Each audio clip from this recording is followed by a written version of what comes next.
Orando ao nosso Pai Criador, para que nos ilumine a todos no dia de hoje e rogando a inspiração dos bons espíritos, estamos dando início ao nosso programa.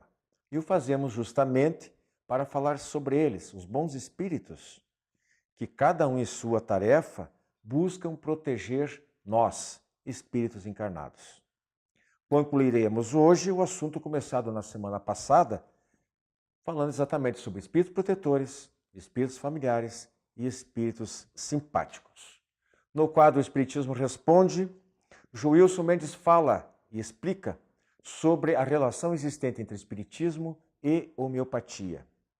E depois, em presença literária, resenharei o livro Libertação, do mentor André Luiz, psicografia do médium Francisco Cândido Xavier. Então, vamos em frente.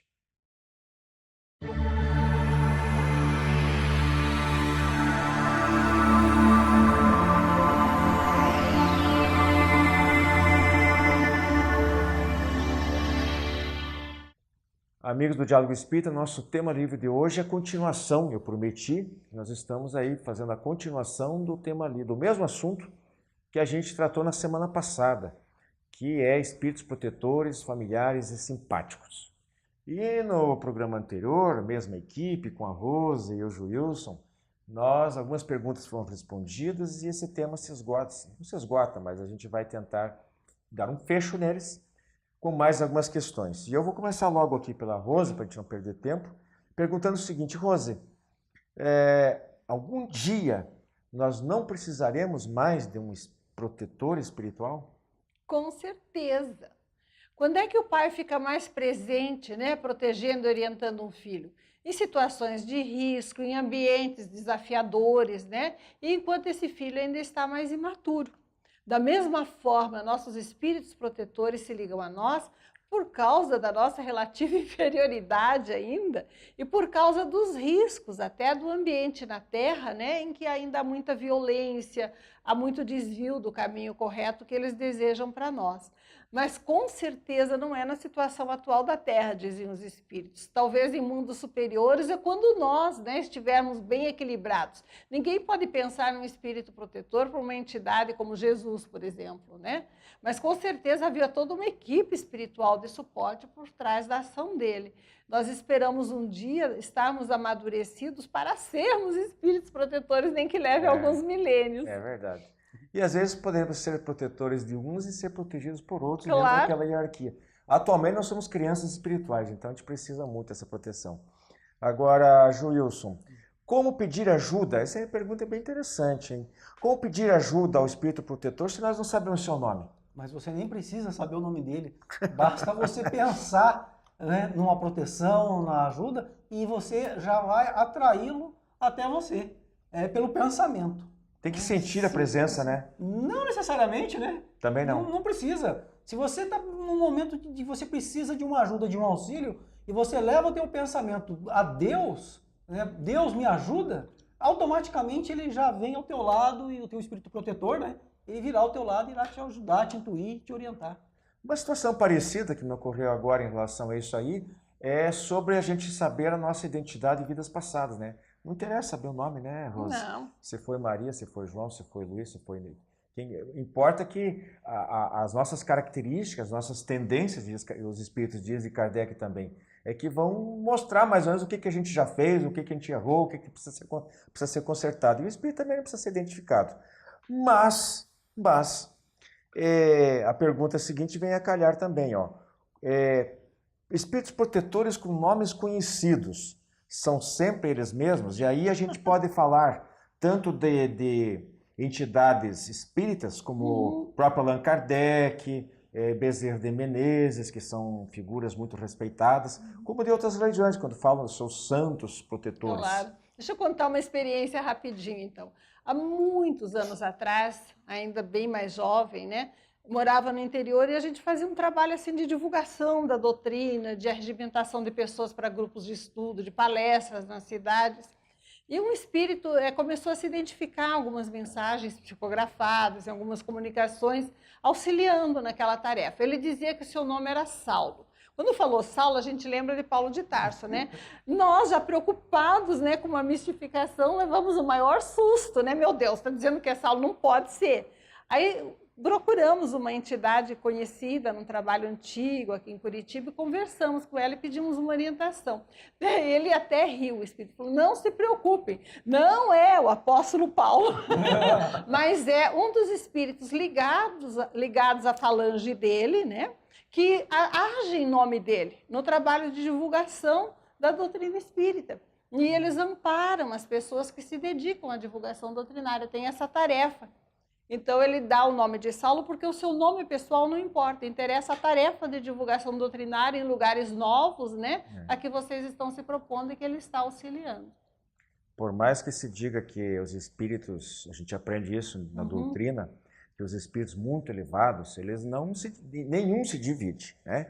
Não existe aquela possibilidade de dividir o espírito. Mas há a possibilidade de irradiar para vários lugares diferentes, né?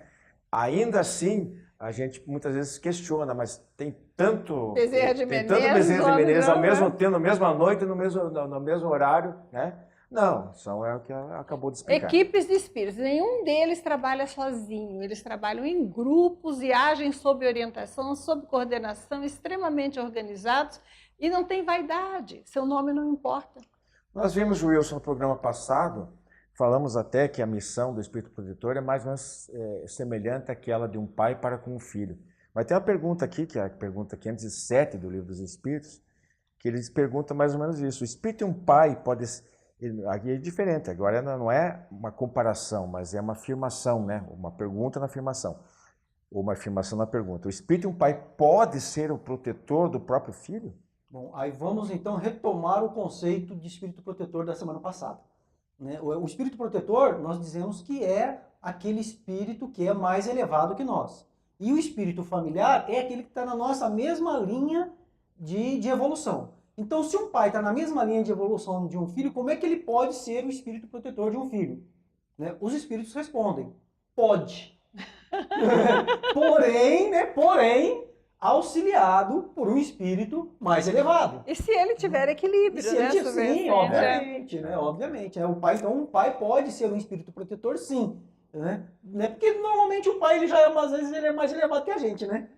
Em certos casos, né? Mas ele pode, sim, ser o seu espírito protetor, mas amparado por um espírito mais elevado. Podemos ter vários protetores? Olha, esses tempos atrás, eu tive um espírito familiar daí que auxiliou no socorro emergencial a um filho meu que eu pedi em oração. E depois eu agradeci, né? Eu enxerguei assim mentalmente, falei, muito obrigado pela sua ajuda. Ela falou, olha, Rosemary, nem se engane, não agi sozinho. É toda uma equipe de proteção, né, que atende a esses apelos, e várias pessoas atuam. Normalmente, espírito protetor é mais aquele designado para nos proteger, mas podemos ter vários protetores, uma equipe, né, que nos auxilie, nos proteja, porque eles até se revezam, ninguém fica ali o tempo inteiro à disposição de alguém, né? Mas sempre haverá um responsável direto pela tarefa e um grupo ao qual ele está agregado e que age junto. Então, não é impossível nós dizermos que temos vários espíritos protetores, mas sabemos sempre que a tarefa é designada especialmente para um ou poucos. Outra perguntinha para o Joilson. Os espíritos que conosco simpatizam atuam em cumprimento de missão? Vamos, então, mais uma vez, retomar o conceito de espíritos simpáticos, né, que nós falamos na semana passada. O espírito simpatizante é aquele que está, às vezes, até num grau de evolução inferior ao nosso. Igual a nós, pode ser inferior a nós. Até demos o exemplo daquela situação de uma discussão e uma pessoa que nem te conhece, ela simpatiza ali com você na hora, vem e compra a tua briga. Então, esse seria, digamos assim, um exemplo, né, do espírito simpático. Então, um espírito simpático, não tendo uma natureza, digamos assim, mais evoluída, ele teria uma missão para conosco? Né? A lógica nos conduz, a razão nos conduz a dizer que não. Os espíritos, porém, respondem assim, raramente. Raramente isso vai acontecer, por uma questão lógica. Só que é porque eles se aproximam mais por afinidade, É. pela afinidade que eles têm com a gente. Então, raramente, um espírito simpático, simpatizante, ele vai ter uma missão para conosco. Mas Você pode deve- auxiliar numa tarefa específica, né, de proteção em determinadas Sim, ele circunstâncias. vai Ser auxiliar. designado, É, para É, aquilo. porque você comentou Foi o aqui... caso da minha tia, né? como Desse espírito familiar. como nós comentamos aqui, que existe sempre uma falange de espíritos que está por trás de uma atividade, ele pode muito bem auxiliar, né? Mas não que ele tenha a missão missão de- específica Uhum. para conosco, né? Isso não. Se um dos dois tiver um upgrade moral, né? Aí o outro não fica mais, não vai gostar mais. Vai se afastar porque a simpatia, enfraqueceram os laços de simpatia. Rose, há espíritos que protegem uma família inteira? Ah, sim. Como Kardec diz, os espíritos afirmam, aquele meu espírito familiar, né, naquela comunicação também elucidou bem no caso concreto, eles agem em grupo, agem em equipe. Naturalmente, não é uma tarefa aleatória, há toda uma organização de trabalho. Quando a gente pensa numa empresa que se dedica a fabricar determinado alimento para as crianças recém-nascidas, que tem um controle de qualidade extremamente apurado, né? Nós sabemos que vai ter um diretor-geral, um diretor financeiro, um diretor técnico. No plano espiritual, a organização é ainda mais delimitada. Eles trabalham em conjunto com tarefas específicas. Então, nós podemos dizer que sim. E sem dizer que também tem aqueles espíritos que já vêm reencarnando, às vezes na mesma família, há séculos, né? E atingir um grau de evolução X, que ele pode ser o espírito protetor daquela família. E, Até porque ama, né? E para você lá ainda, agora, porque muita gente fala ali nos grupos, nas sociedades, cidades e nações, também possuem espíritos protetores? Sim, com certeza, né? Ninguém fica desamparado. Interesses coletivos, né? Imagine. Sim, exatamente. Então, por exemplo, nós poderíamos dizer que um Pedro Álvares Cabral seja talvez um espírito protetor do Brasil? Né? Não sabemos o grau de evolução Não moral, sabemos o né? grau de evolução dele, mas aqueles que nos antecederam lá atrás, eles podem já estar num grau de evolução e sim, existe a equipe toda que protege, que cuida de uma nação.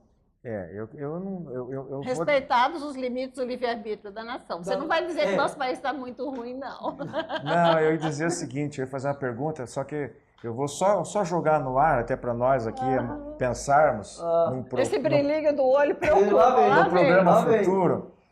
Uma pergunta assim, se você comparar, não vou citar cidades, dar exemplo de cidade, pelo menos hoje, mas assim, quando uma cidade começa a acontecer muito problema, proporcionalmente do mesmo tamanho, e uma cidade começa catástrofes, situações de muita violência, etc., e outras não, será que o espírito protetor daquela cidade fraquejou?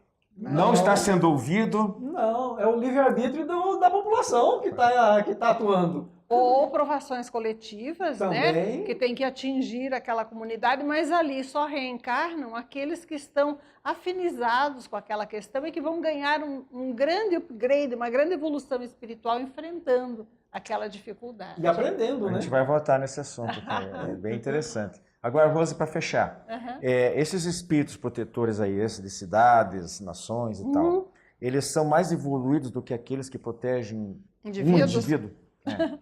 Como em tudo, né? Deve Temos que ser, ser né? racionais. Depende. Que tipo de sociedade nós estamos falando, né? Uma sociedade primitiva, né? Voltada ainda para práticas tribais, que não exige amor, amorosidade, cuidados, etc. Mas, às vezes, não um conhecimento tão profundo de determinadas coisas. Ou estamos falando de uma sociedade, né, em que há responsabilidades para socorrer crianças, educar multidões, né? Trabalhar com a proteção da saúde geral. Tudo é proporcional na Terra, imagine no plano espiritual. É claro que aqueles que dirigem coletividades têm que estar num grau de evolução moral superior a elas. Então, isso já nos indica que quem dirige coletividade tem que estar acima da média daqueles que dirigem indivíduos. Mas se o indivíduo tiver uma grande missão espiritual, certamente seu protetor individual poderá ser um espírito superior àquele que dirige a coletividade. Proporcionalidade. temos uns 20 segundos aí. Alguém quer fazer um último comentário? Com certeza. Quando nós precisarmos, estivermos em sofrimento, nos sentirmos sozinhos, vamos orar a Deus, sem preocupação com o nome de quem nos acolhe, de quem nos acolhe, e nosso Espírito protetor vai atuar. Mas vamos lembrar que Ele não vai agir por nós. Se nós nos distanciamos das lições de Jesus, não temos amorosidade, entendimento, fraternidade e trabalho solidário no coração e nas mãos, pedir não vai resolver o nosso problema. Então vamos pedir trabalhando. Que bom, que legal. Então ficamos por aqui, mas nossa gratidão pela paciência que vocês têm para conosco, de ouvir as nossas tentativas aí de expor um pouquinho mais do conhecimento da doutrina espírita, que estamos estudando também ainda, somos né? Aprendizes, né? E tem os demais quadros aí já. Muita paz.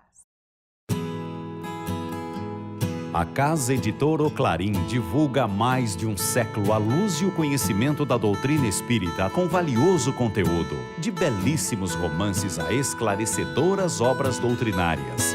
Conheça, divulgue e compartilhe a lucidez do Espiritismo. Casa Editora O Clarim. Acesse www.oclarim.com.br.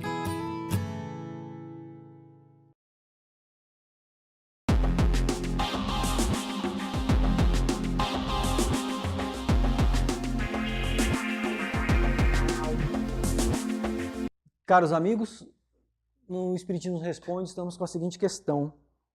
Gostaria de saber se a homeopatia é uma terapêutica espírita.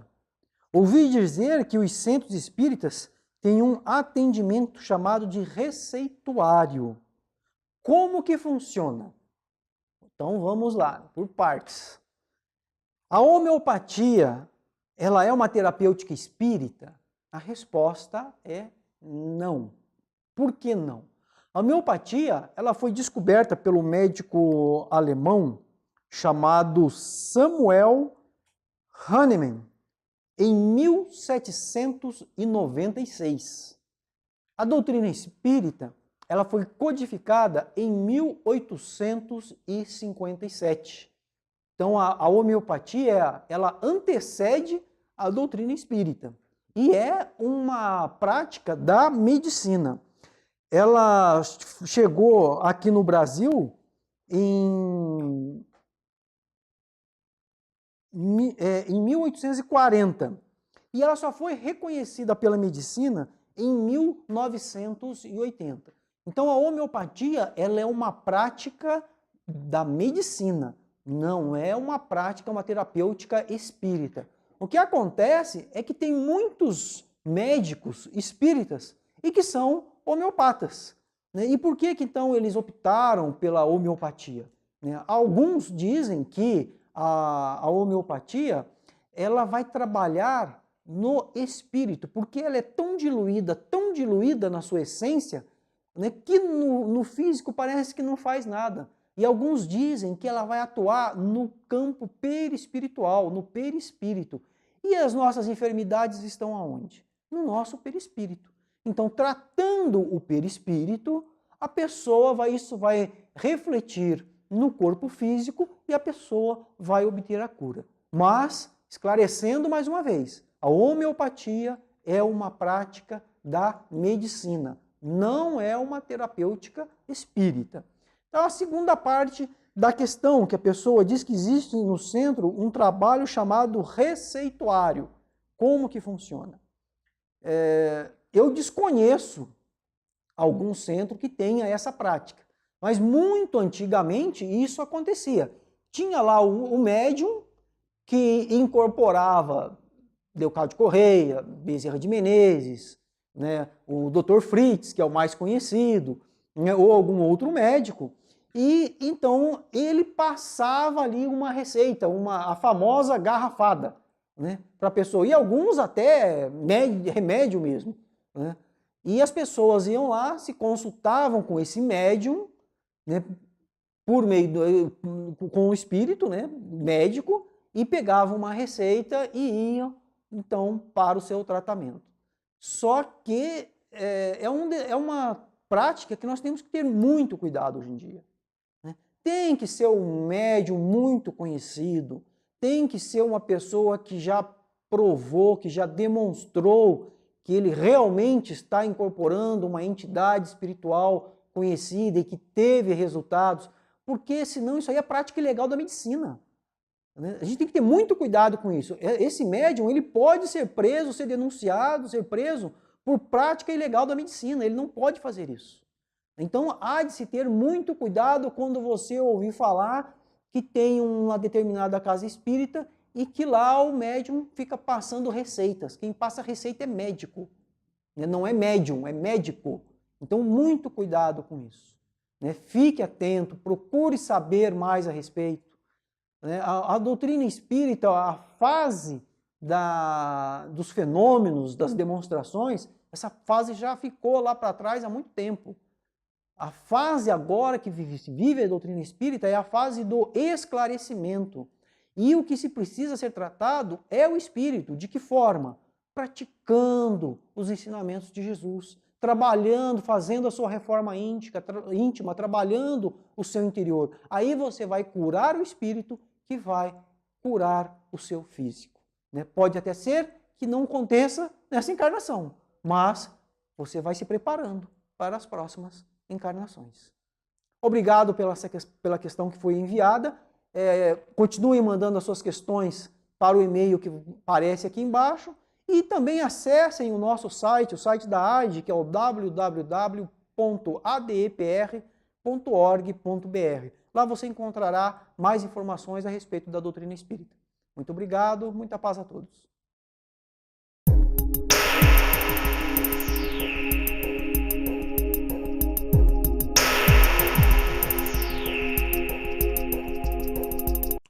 O livro que nós trazemos hoje aqui para apreciação é este aqui, Libertação, de André Luiz e Chico Xavier. O exemplar que eu tenho em mãos é da 9ª impressão da 33ª edição, sendo que o livro foi publicado em 1949 e até hoje, como desde sempre, reeditado pela Federação Espírita Brasileira. Tem 286 páginas, divididos em 20 capítulos, e faz parte da chamada série André Luiz, uma composta por 13 títulos, entre os quais Nosso Lar, Missionários da Luz, Os Mensageiros, Evolução em Dois Mundos, etc. Em resumo, ele narra as peripécias vividas por um pequeno grupo de espíritos, entre os quais André Luiz, para resgatar alguns espíritos do jugo de uma liderança do mal, que os mantinha prisioneiros num reduto trevoso. Muitos desses espíritos estavam lá escravizados e obrigados a, digamos, trabalhar por essa liderança do mal. Por acossados, esses espíritos, pela própria culpa, pelo remorso de delitos praticados em outros tempos. E assim eles serviam como espíritos obsessores junto aos encarnados. Aquilo que já fica patente em outros livros desta série, em relação às virtudes necessárias, com pré-requisitos para os espíritos do bem poderem ajudar espíritos mais necessitados, esses espíritos desencarnados e sofredores, aqui chega a um grau máximo. Eu poderia citar aqui como fundamentais a dedicação, a coragem, a paciência, a capacidade de perdoar, a fé. Mas uma, em particular, me chamou muita atenção, que foi a humildade. A humildade especialmente do instrutor Gúbio e de uma entidade chamada Matilde, que era simplesmente, na encarnação passada, ou em alguma encarnação, a mãe de Gregório, esse líder espiritual do mal e que tinha toda esta equipe, todo um verdadeiro império trabalhando nas trevas contra pessoas encarnadas em geral. E esse espírito Gregório, portanto, filho da Matilde, já estava há aproximadamente, conta-se no livro, há 1 milênio refratário a se adequar às necessidades evolutivas que ele era convidado a aceitar e ele não aceitava. Entrar naquele processo de regeneração tão essencial e que todos nós, de uma maneira ou de outra, acabaremos tendo que fazer. Então, esse espírito estava à retaguarda, renitente na prática do mal e não se rendia nunca, até que foi promovido este encontro entre ele e sua genitora. E aí ele acaba se derretendo, digamos assim. Ele não resiste à presença da mãe, depois de tanto tempo, de tantos séculos, e ele acaba se rendendo a essa evidência. Pouco antes do reencontro entre mãe e filho, o instrutor Gúbio faz uma explanação que merece ser reproduzida aqui, ainda que parcialmente. Percebam quantos ensinamentos sublimes, ainda que parcialmente, contidos nesses poucos parágrafos. Então aqui nós temos na página 258, quando o Gúbio diz o seguinte a certa altura: todos os companheiros incorporados à nossa missão destes dias, desde que se mantenham perseverantes no propósito da autorrestauração, seguem ao nosso lado, com acesso ao círculo de trabalho condigno, onde estudantes do bem e da luz lhes acolherão, com simpatia, as aspirações da vida superior. Espero, contudo, que não aguardem milagres na esfera próxima. O trabalho de reajustamento próprio é artigo de lei irrevogável em todos os ângulos do universo. Ninguém suplique protecionismo a quem não fez jus, nem flores de mel às sementes amargas que semeou em outro tempo. Somos livros vivos de quanto pensamos e praticamos, e os olhos cristalinos da justiça divina nos leem em toda parte. Se há um ministério humano na crosta da Terra, determinando sobre as vidas inferiores da gleba planetária, temos em nossas linhas de ação o ministério dos anjos dominando em nossos caminhos evolutivos.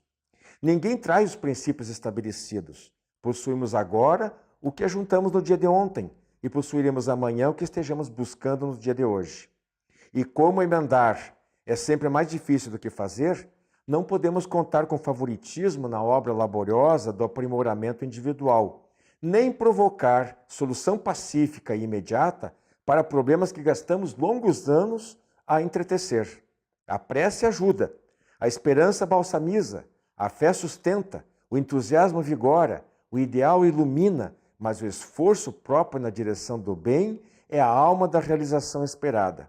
Em razão disso, ainda que a bênção do minuto, a dádiva da hora e o tesouro das oportunidades de cada dia hão de ser convenientemente aproveitados se pretendemos santificadora ascensão.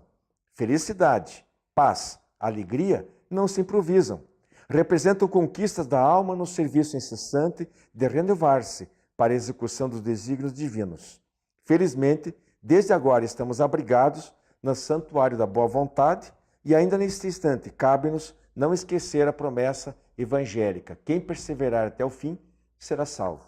Meus amigos, que beleza essa instrução de Gúbio quase no final do livro Libertação. Adquiram, leiam, é uma história comovente de riquíssimos ensinamentos que todos nós temos a assimilar e talvez colocar em prática. Muito boa semana a todos vocês, muita paz e até a próxima. Você que é distribuidor ou administra uma livraria espírita, não pode deixar de conhecer os livros da editora O Clarim, de Matão, São Paulo. Mais de 200 títulos à sua disposição, de primeiríssima qualidade, como recém-lançado Até que a Morte os Reaproxime, autoria de Lourdes Carolina Gagetti. Quais as consequências do orgulho e do preconceito? Uma jovem racista que fere e magoa enfrentará a própria consciência. Pedidos para o clarim@oclarim.com.br, o telefone 16 33 82 10 66 ou pelo Clube do Livro Espírita de Curitiba em adepr@adepr.com.br.